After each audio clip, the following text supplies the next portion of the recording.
جائیداد ضبط قتل آپ باغی سمجھیں، کیونکہ اسلامی حکومت میں یہ اسلام مذہب نہیں ہوتا کہ پرائیویٹ معاملہ میں نماز پڑھ رہا ہوں، کوئی نہیں پڑھنا چاہتا نہ پڑھے، کوئی اور طرح مانا، وہ باتیں اور ہیں۔ مذہب کے بارے میں اسلام جبر نہیں کرتا، نہ جبر کا فائدہ، وہ دل سے تعلق رکھتا ہے، آپ کیا جبر سے منائیں گے؟ مگر جہاں تک دین کا تعلق نا، کہ اسٹیٹ کا آئین ہوتا ہے، ملک کا قانون چل رہا ہے، جب کوئی شخص چیلنج کر دیتا ہے قرآن کوئی شاید، رسول اللہ سچے نے اس نے کیا کیا کہ ملک کا کانسٹیٹیوشن جو ہے اس کو چیلنج کر کہ اس ملک میں جس آئین کی حکومت ہے میں نہیں اس کو مانتا، لاؤ دنیا کا کوئی ملک جو آئین کے باغی کو ملک میں رہنے کی اجازت دے۔ اس لیے مرتد نہیں سمجھ میں آتا تو باغی سمجھ لیں کہ ملک کی اساسیات اور بنیادوں کے خلاف پرچار کر رہا زندہ نہیں رہ سکتا، نہیں اس ملک میں رہنا چلے جائے، نہیں نہ اس کو حق نظر آتا قرآن دوسرے علاقوں میں جا کر مرتد ہو جائے، ہم اس کو قتل کرنے جائیں گے؟ ایک مسلم اسٹیٹ جس کا آئین قرآن و سنت پر مبنی تو اس کے خلاف بغاوت کر دیں، یہ بغاوت کا جرم بنتا ہے۔ ارتداد سے لوگ متنفر ہو جائے، بغاوت سمجھ کہ جہاں اسلامی قانون عمل ہو یا نہ ہو، آئین میں لکھا ہو کہ قرآن و سنت جہاں کا سپریم لا ہے، اس کو جو چیلنج کرے گا وہ پھر ملکی قانون کا بھی باغی ہوگا، اس کی اصلاح موت ہوگی، زندہ نہیں رہنے دیا جائے گا۔ تب میں نے کچھ باتیں اختصاراً عرض کر دیں آپ کی خدمت میں، کچھ آپ کے ذہن میں تو آپ دریافت کریں۔ باقی اس گروہ کو یہ نہ سمجھیں کہ مسلمانوں کا گروہ اور مسئلے مسائل کی بات ہے، بالکل یہ بات نہیں ہے۔ انبیاء علیہ السلام کی ساری محنت کو ضائع کرنا جو ہے نا قادیانیت کے مطلب کہ نبی بن جاؤ پھر وہ جامع پورا نہ اترے، نبیوں کو بھی نیچے لے آؤ کہ اگر ہم جھوٹے ہیں تو نبی کون سے سچے؟ درمیان میں سن رہے کہ یہاں جب میں مبشر احمد سے ملا وہ کہنا رسول اللہ کو کیا پتہ چلا تھا، آپ نے خواب دیکھا اور صلح حدیبیہ کے لیے چل پڑے تھے، اس لیے نبی کو نہیں سمجھ آئی، پیش گوئی کو مرزا صاحب کو نہ آئی تھی۔ یہ غلطیاں ہماری دیکھ لیں۔ میں نے کہا جہاں یہ آئے گا نا کہ حضور کو پتہ نہیں تھا، وہ مبشر احمد دکھا دیں، میں ایسا اسلام چھوڑ دوں گا، کیا اللہ کا رسول کہ وہی آتی ہے اور سمجھ نہیں سکتے۔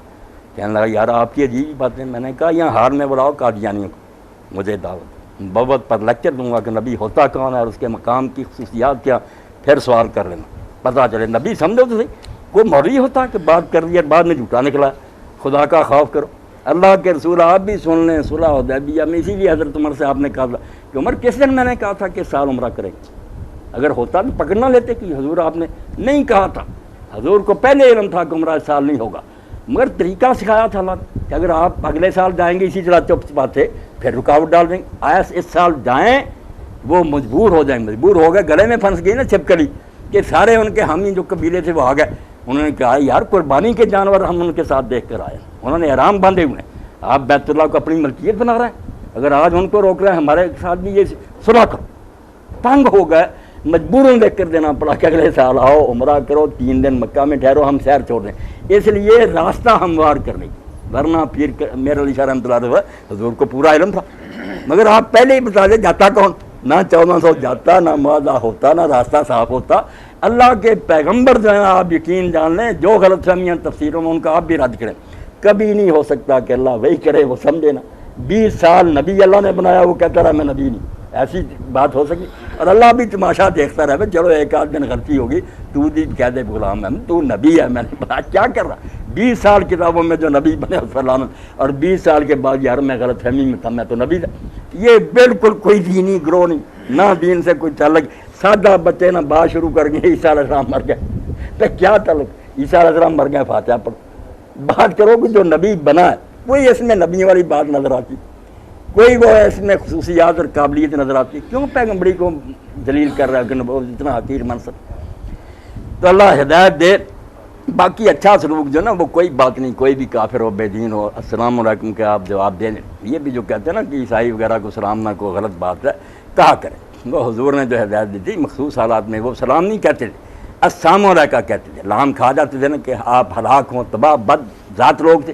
حضور بھی کہتے تھے وعلیکم۔ اب پس منظر نہیں سمجھتے، علماء کہتے ہیں ان کو سلام نہ کرو، حالانکہ ابن مسعود رضی اللہ عنہ ایک مجوسی کے ساتھ سفر کر رہے تھے، بت پرست کے ساتھ،